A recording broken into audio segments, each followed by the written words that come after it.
And the question that is being asked today is traditional masculinity sustainable in Kenya? And I feel like before we talk about traditional masculinity, we have to give context. We have to give meaning to the term traditional masculinity. I'm assuming this is the ones they say in the Bible, respect. What is traditional masculinity to start with? How would you describe that? I don't know. Traditional masculinity would be very.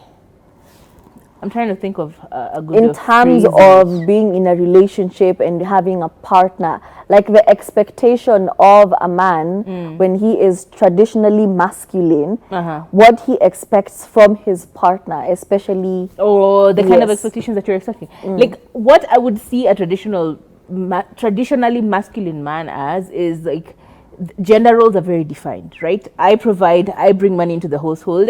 Your work is to take care of everything else. You figure out what the kids are eating, what they do. Anything domestics, you. Anything financial, me. And that line remains that way. It's never blood. We never cross each other's lines, right? Number two, my word is law. Like if I say, that's what we stick to. There's no question. There is no compromise.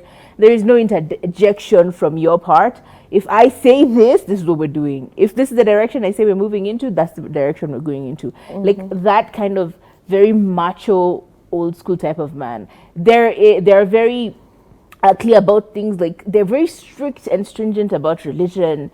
Any basic fundamentals that they have, they're very rigid about them. They're not going to change. If he says we're church people, we go to church every Sunday, that's what you do. Every Sunday you wake up, you go to church. If they say Monday we're eating ugali, Friday we're eating githeri, and you change any of that, it's like it's unheard of in that particular case.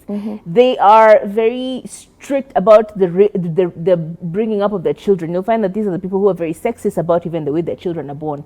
My child has to be male. If it's female, that kind of, that's, for me, that's what traditional masculinity looks like. It's very, I say, you listen. I am the head, you are the neck. I am the, I, and then others. Yeah. So when the question is posed, is it sustainable in Kenya today? The response to that is, it can only be sustainable if A, you have money, and B, it is consensual. That is, the partner involved in this situation is okay with taking whatever role that is being dished out there. Yeah. Also, you cannot be traditionally masculine if you do not have money in your pocket. Oh, yeah, for sure. Because it makes absolutely no sense for you to say, let's go 50-50.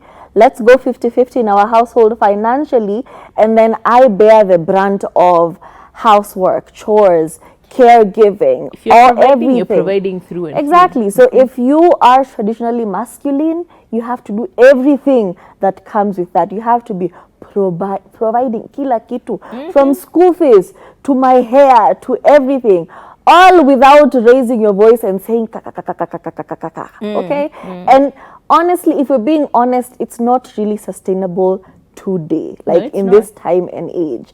Especially with younger people, they are more open to 50-50 finances because it kind of makes sense. We are both young, we are both starting out our careers. So obviously, I won't give you the whole burden of taking care of our household and all of that. Also, with the decline of, couples, getting married, and it's more of let's cohabitate, let's live together, first of all, before we get into marriage, 50-50 kind of makes sense. So there's no way you're going to beat your chest and say, I'm a big man. I am the man of the household. You can't be the head of the household, but now when it comes to 50-50, babes. And I'll give you an example about this man, Nigerian man, and his wife. They migrate to London. And while in London, they have 3 children. They're all under 8.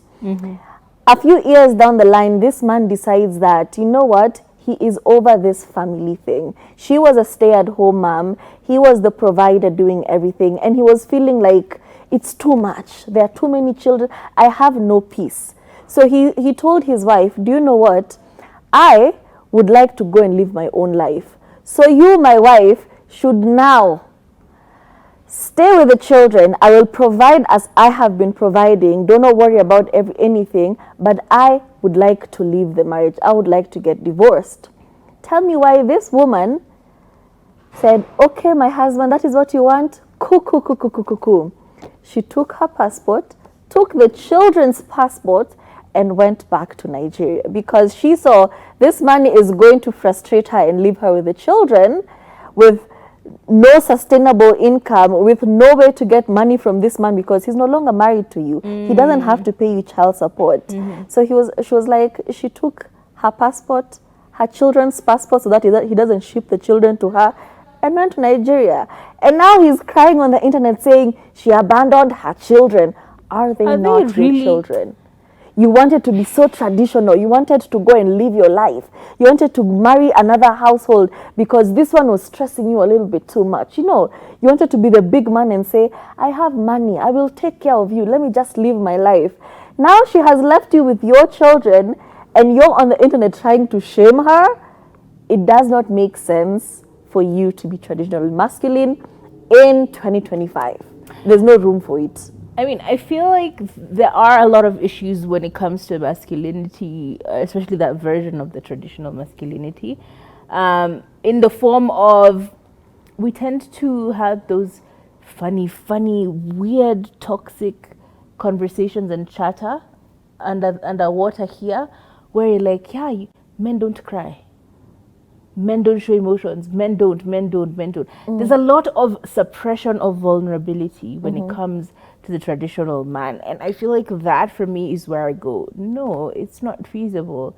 We're all going through the same economical times. We're all going through the same struggles in general. So why would you want to bottle that stuff up and then end up going ballistic in one way or another? Because every time there's a pressure cooker going off, at one point or another, you're going to open that pressure cooker, right? And it will blow up in your face. Why do we have to have constantly men blowing up in other people's faces? We've seen the cases of even unaliving themselves, becoming quite... It's very frequent now to hear, a man unalived himself. Remember that case of the guy who used to work at the UN who just, jumped off a building? Like, these are cases that are becoming far more common than we would like for them to be, simply because you're told as a man, you shouldn't be talking about it. You shouldn't be speaking your mind. You shouldn't be vulnerable. It's not your place. Because we talk aenda utafute urudi. So in that way, in that form, I don't think traditional masculinity is suitable for anyone. It makes it even difficult to have a conversation with someone. You can see someone is stressed. You're like, what's going on? They don't want to talk about it. Why? I have to be the macho man in this household. It makes absolutely no sense. So for that reason, I think it doesn't make sense. However, there is a very small blurred line there that can work. We say here on the show, communication.